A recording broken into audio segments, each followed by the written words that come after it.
The next question comes from Kath Larkin.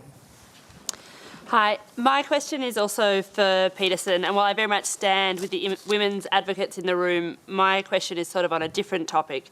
You have a whole lot of fans or former fans, kind of so-called now ex-lobsters, people like Brendan Schiff.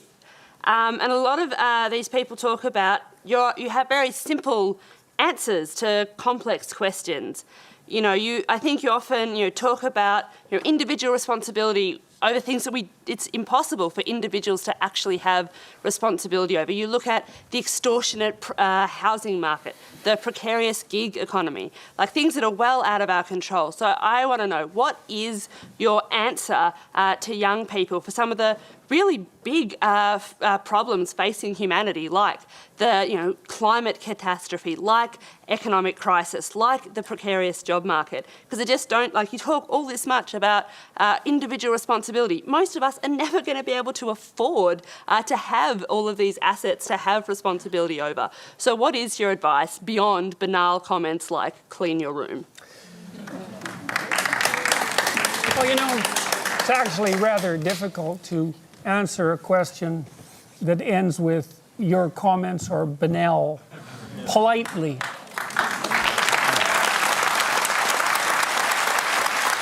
So, I would consider that more of an opinionated personal and political statement than actually a question. So why don't you try reformulating that so that there's an actual question there? What is your...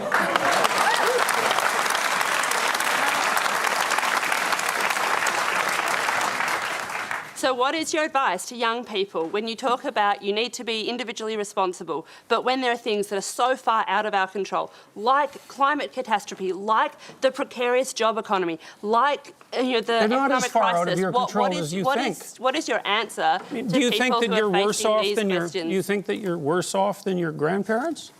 I think there are different challenges. Do you think you're worse off than your grandparents?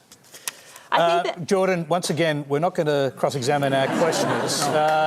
So try answering the question about collective responsibility on climate change, for example. Pick one part of that, because the argument, I think, is that individual responsibility does not change the climate, does not fix the problem that needs global collective responsibility. So I think that's the core of the question. Do you have a theory about that? Well, fundamentally, I'm a psychologist, and my experience has been that people can do a tremendous amount of good for themselves and for the people who are immediately around them by looking to their own inadequacies and their own flaws and the things that they're not doing in their lives and starting to build themselves up as more powerful individuals. And if they're capable of doing that, then they're capable of expanding their career. And if they're capable of expanding their career and their competence, then they're capable of taking their place in the community as effective leaders. And then they're capable of making wise decisions instead of unwise decisions when it comes to making collective political decisions. I'm not suggesting in the least, and have never suggested, that there's no domain for social action. I'm suggesting that people who don't have their own houses in order should be very careful before they go about reorganizing the world, which happens in many ways. Can I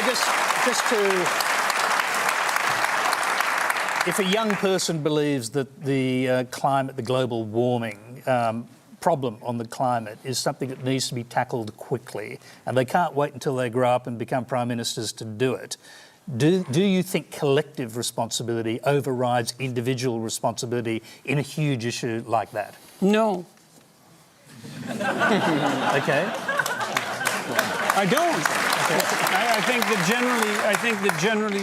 think generally people have things that are more within their personal purview that are more difficult to deal with and that they're avoiding, and that generally the way they avoid them is by adopting pseudo-moralistic stances on large-scale social issues so that they look good to their friends and their neighbours.